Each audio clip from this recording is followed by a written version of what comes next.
రామ్టాక్కి తిరిగి స్వాగతం. బీజేపీ ప్రపంచంలోనే అతిపెద్ద పార్టీ. ఆ పార్టీకి ప్రస్తుతం ఆంతరంగిక ఎన్నికలు జరుగుతూ ఉన్నాయి. ఈ ప్రక్రియలో ఉంది ఇప్పుడు. ఏ పార్టీ అయినా ప్రజాస్వామ్యబద్ధంగా పనిచేస్తున్నప్పుడు, ఆంతరంగిక ప్రజాస్వామ్యం ఉన్నప్పుడు అది ఎక్కువ కాలం మనగలుగుతుంది. ఇవాళ ఎందుకు నేను ఈ మాట చెప్తున్నానంటే 10 కోట్ల సభ్యత్వాన్ని అక్టోబర్కి పూర్తి చేసుకుంది బీజేపీ. 10 కోట్లు. ఇప్పుడు ఎన్నికలు బూత్ అధ్యక్షులు మెజారిటీ బూతుల్లో అయిపోయింది. బ్లాక్ మనం మండలం అంటాం, ఇక్కడ అయిపోయింది. ఇప్పుడు జిల్లా స్థాయిలో కూడా ఎక్కువ రాష్ట్రాల్లో మెజారిటీ జిల్లా అధ్యక్షుల ఎన్నిక కూడా పూర్తయింది. ఇక ఏంటంటే వాళ్ళ నిబంధన ప్రకారం 50% పైగా జిల్లా అధ్యక్షులు పూర్తయితే రాష్ట్ర అధ్యక్షుల ఎన్నిక మొదలవుతుంది. ఇప్పుడు ఆ పర్వంలో ఉంది. ఆల్మోస్ట్ 60% బీజేపీ రాష్ట్ర అధ్యక్షులు 2 టర్మ్స్ కంప్లీట్ చేసుకున్నారు. అంటే వాళ్ళకి ఇంకా పోటీ చేసే అవకాశం లేదు. అంటే ఈ 60% రాష్ట్ర అధ్యక్ష పీఠానికి కొత్త వాళ్ళు ఎన్నికవుతారు. అంత మాత్రాన మిగతా 40% ఆటోమేటిక్గా ఒకసారి చేసిన వాళ్ళు రెండోసారి ఎన్నికవుతారా అంటే అది కూడా ఎవరు చెప్పలేరు. దానికేమీ గ్యారంటీ లేదు. ఇదిగో ఖచ్చితంగా ఇది జరుగుతుంది అనేటువంటి గ్యారంటీ లేదు. ఇప్పుడు మనం చూస్తున్నాం. అంటే నిజంగా ఇది ఒక విధంగా మంచిదే. ఎంత పోటీ నడుస్తుందంటే ఆంతరంగిక పోటీ. మీరు చూడండి, తెలంగాణలో అయితే అసలు లేదు. ప్రస్తుతం దక్షిణ భారతం వరకు మనం మాట్లాడుకుంటే తెలంగాణలో అడహాక్ అరేంజ్మెంట్ కంటిన్యూ అవుతుంది. మధ్యలో బండి సంజయ్ని మార్చటం అదొక పెద్ద డెవలప్మెంటు. ఏంటంటే అప్పుడు కొంతమంది వెళ్ళిపోతావని చెప్తే తప్పని పరిస్థితిలో బండి సంజయ్ని తీసేయాల్సిన పరిస్థితులు వచ్చినాయి. కోర్స్ టెన్యూర్ అయిపోయింది, ఫస్ట్ టెన్యూర్. సో దానికి ఈయన అడహాక్ అరేంజ్మెంట్గా కిషన్ రెడ్డిని తీసుకొచ్చారు. ఇక్కడ ఈ నెల చివరికల్లా కొత్త అధ్యక్షుడు రాబోతున్నాడు. అట్లానే ఆంధ్రాలో పురంధేశ్వరి మరి మళ్ళా రెండోసారి ఎన్నికవుతుందా లేదో చూడాలి. కర్ణాటక అన్నిటికన్నా ఆసక్తికరంగా ఉంది. 2 వర్గాలు పడి విజయేందర్ ఒక వర్గం అయితే రెండో వర్గం ఆయన వద్దనేటువంటి వర్గం. సో 2 కూడా తీవ్ర పోటీ నడుస్తూ ఉంది. కేరళలో కూడా సురేంద్రన్ ఎన్నికవుతాడా లేదా కూడా ఎవరికి తెలియదు. సరే, ఇవన్నీ ఎందుకు చెప్తున్నట్టు ఇదంతా కూడా ఒక విధంగా ఇంటర్నల్ డెమోక్రసీ ఉన్నదానికి చిహ్నం. లేని చోట అసలు ఈ గొడవ ఉండదుగా.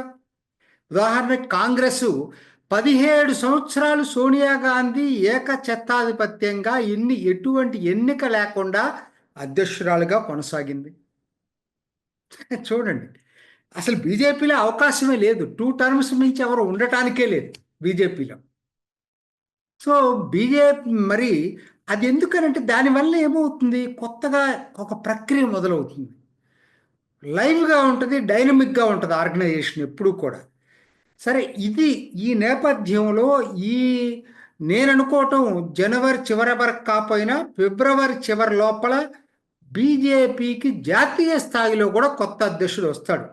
50% రాష్ట్ర అధ్యక్షులు ఎన్నిక అయిపోతే కాన్స్టిట్యూషన్ ప్రకారంగా వాళ్ళకి కొత్త అధ్యక్షుడు ఎన్నిక ప్రక్రియ మొదలవుతుంది.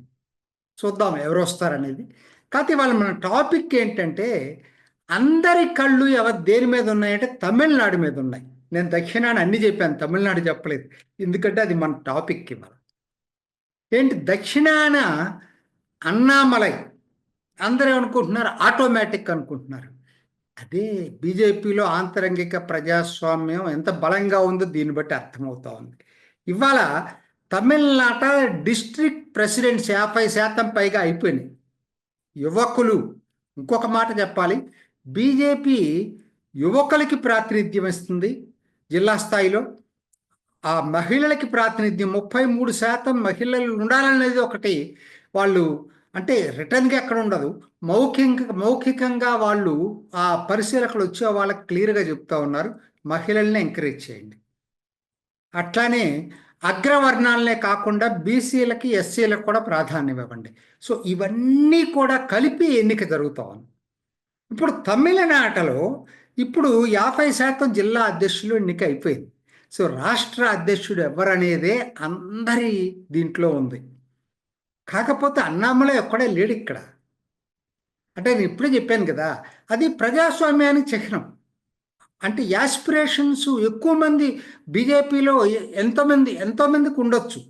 మనకి ఇప్పటికి అనిపిస్తున్నటువంటి వాళ్ళు 4 ఉన్నారు తమిళనాడులో యాస్పిరెంట్స్. ముఖ్యంగా ఈ 4 గురించి స్థూలంగా చెప్పడానికి ప్రయత్నం చేస్తాం. మొదటగా తమిళసై సౌందరరాజన్. ఈవిడ తెలియని వాళ్ళు ఎవరు లేరు కదా తెలుగు వాళ్ళకి. ఆవిడ తెలంగాణ గవర్నర్గా చేసింది కాబట్టి ఈవిడ ఆర్గనైజేషన్లో మొదటి నుంచి కింద నుంచి పైకి ఎదిగినటువంటి వ్యక్తి.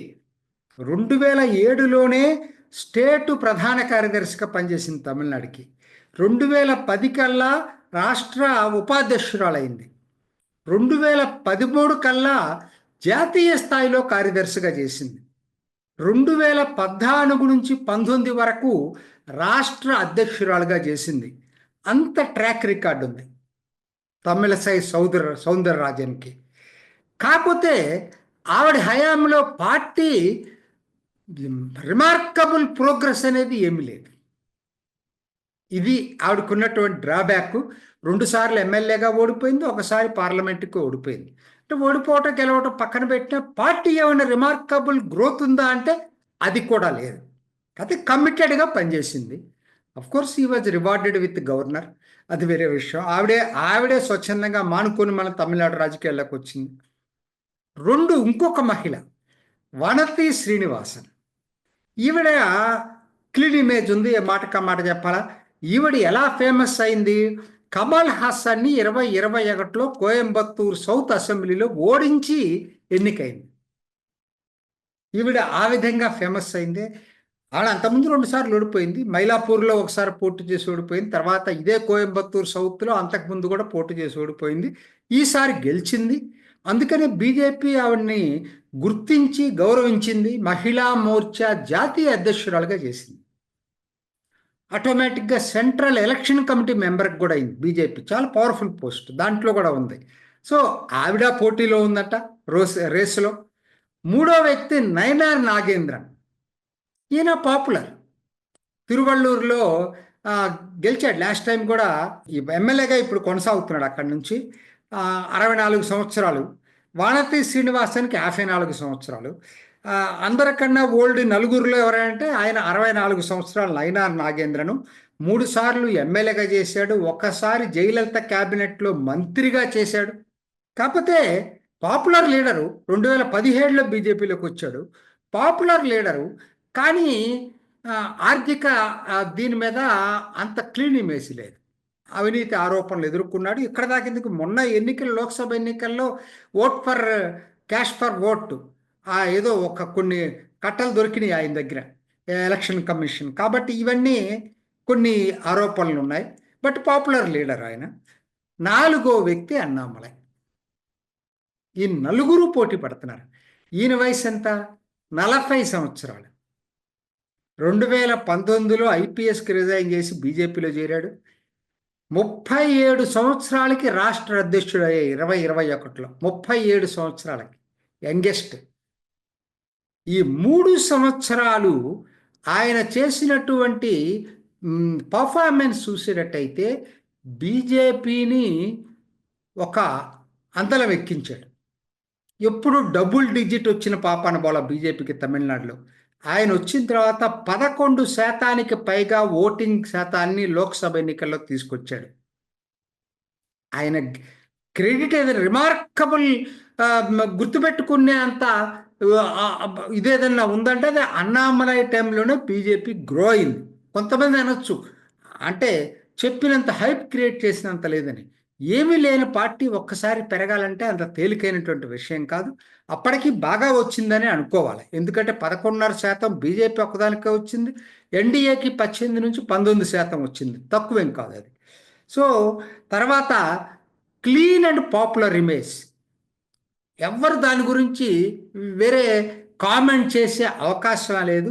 అద్భుతమైనటువంటి వక్తే కాదు, నిర్మాణ కౌశల్యం ఉంది.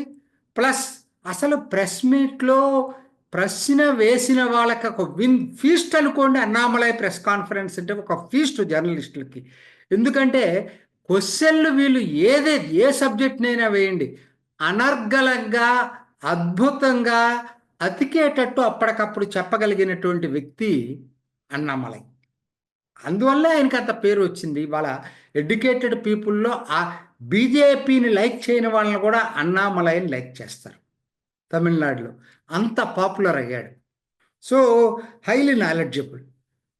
ఒకే ఒక్కటి ఏంటంటే ఆయన వ్యతిరేకులు చెప్పేది ఎన్నికల్లో అన్నాడీఎంకే తోటి కూటమి బ్రేక్ కావడానికి ప్రధాన కారణం అన్నామలై అనేది అయ్యుండొచ్చు. నేను దాన్ని నెగెట్ చేయట్లేదు, కరెక్ట్ అయి ఉండొచ్చు. కానీ దానివల్లే ఇవాళ 11.5% డెవలప్ అయింది. దానివల్లే ఎక్కువ నియోజకవర్గాల్లోకి బీజేపీని పరిచయం చేయగలిగాడు అన్నామలై. ఎప్పటికైనా లాంగ్ టర్మ్ గోల్ తోటి పనిచేశాడు. మొన్న ఏదో ఒక్కసారి ఎక్కువ సీట్లు వస్తాయని ఆయన చెప్పలేదు ఎప్పుడు కూడా. సో ఏమైంది, ఇప్పుడు బీజేపీ ఎక్కువ మంది ప్రజల దగ్గరకి వెళ్ళగలిగింది ఒంటరిగా పోటీ చేయటం వల్ల. ఒంటరిగా ఏం పోటీ చేయట్లేదు, ఎన్డీఏ కూటమికి నాయకత్వం బీజేపీ వహించింది. సో ఆ విధంగా చూసుకున్నా కూడా దాన్ని నెగిటివ్గా తీసుకోవాల్సిన పని లేదు, పాజిటివ్గా తీసుకోవాల్సినటువంటి అవసరం ఉంది. సో ఏ విధంగా చూసుకున్నా కూడా ఇవాళ నిన్నటికి నన్ను చెప్తాను, ఆయన మాట్లాడేది ఎంత విట్ ఉంటుందంటే, ఎంత పవర్ఫుల్గా ఉంటుందంటే, క్వశ్చన్ వేశాడు విలేకరి, మీమూలానే అన్నాడీఎంకే వెళ్ళిపోయిందంటే కదా బీజేపీకి దూరంగానే. ఆయన క్లియర్గా వెంటనే చెప్పిన పాయింట్ ఏంటంటే, not because of me but because of Muslim vote bank. వీళ్ళకు కూడా ముస్లిం ఓట్ బ్యాంక్ కావాలి అనే కోరిక ఉంది కాబట్టి అన్నాడీఎంకేకి బీజేపీతో విడిపోతేనే మాకు ముస్లిం ఓటేస్తారనే భావన ఉంది కాబట్టి విడిపోయాడు, నా వలన కాదని చెప్పాడు. అలా చెప్పగలరు, టక్కన దాన్ని ప్రజలకు హత్తుకునే విధంగా కరెక్ట్. ఇది అది ఎవరైనా విన్నవాడే కరెక్ట్ అని ఉంటుంది, అర్థమవుతుంది. తర్వాత వాళ్ళు తీసుకున్న పనులన్నీ చివరికి అన్నాడీఎంకే ఎస్డిపిఐ లాంటి సంస్థలతో కలిసి పోటీ చేసిందంటేనే అన్నామలై చెప్పింది జనాలకు హత్తుకుంటుంది. సో కాబట్టి ఇవాళ ప్రజలైతే బీజేపీలో ఉన్నవాళ్ళు ఏవో అట్లానే బీజేపీ కాని వాళ్ళు కూడా తమిళనాడు బీజేపీకి అన్నామలై అధ్యక్షుడు కావాలని ఎక్కువ మంది కోరుకుంటున్నారు. ఖచ్చితంగా కేంద్ర నాయకత్వం దాన్ని గౌరవిస్తుందని నమ్ముతున్నా. ఎందుకనంటే వాళ్ళకి తెలుసు, అన్నామలై లేకుండా ఒకరు ఎవరిని పెట్టినా కూడా బీజేపీ మళ్ళా ఏడీఎంకో ఇంకో పార్టీకో సెకండ్ ఫిడిల్గా పనిచేస్తుంది తప్పితే దానంతా అది గ్రో అయ్యే అవకాశమే లేదు. ఖచ్చితంగా అన్నామలై తిరిగి అధ్యక్షుడవుతాడు. ఖచ్చితంగా ఎన్డీఏని తను లీడ్ చేయబోతున్నాడు 2026 అసెంబ్లీ ఎన్నికలకి. ఇది అతి త్వరలో రాష్ట్ర అధ్యక్షుడి ప్రకటన వస్తుంది. నాకైతే ఇంకా ఈ రేసు వేరుకే ప్రతి వాళ్ళు పోటీ చేసే హక్కు ఉంది కాబట్టి పోటీ చేస్తున్నాడు తప్పితే అన్నామలై విషయంలో 100% కేంద్ర నాయకత్వం నమ్మకంతో ఉంది. చూద్దాం, కొద్ది రోజుల్లో బయటకు వస్తుంది రిజల్ట్. ఇది ఈనాటి రామ్ టాక్. ఇంకొక ఎపిసోడ్లో మళ్ళీ కలుసుకుందాం. నమస్తే. చూసారు కదండి, మరి ఈ వీడియో కనుక మీకు నచ్చినట్లయితే ఒక లైక్ కొట్టేసి మీ అభిప్రాయాన్ని కూడా కామెంట్ బాక్స్లో తెలియజేస్తూ ఇలాంటి ఇంట్రెస్టింగ్ అప్డేట్స్ కోసం మా ఛానల్ని సబ్స్క్రైబ్ చేసుకోండి.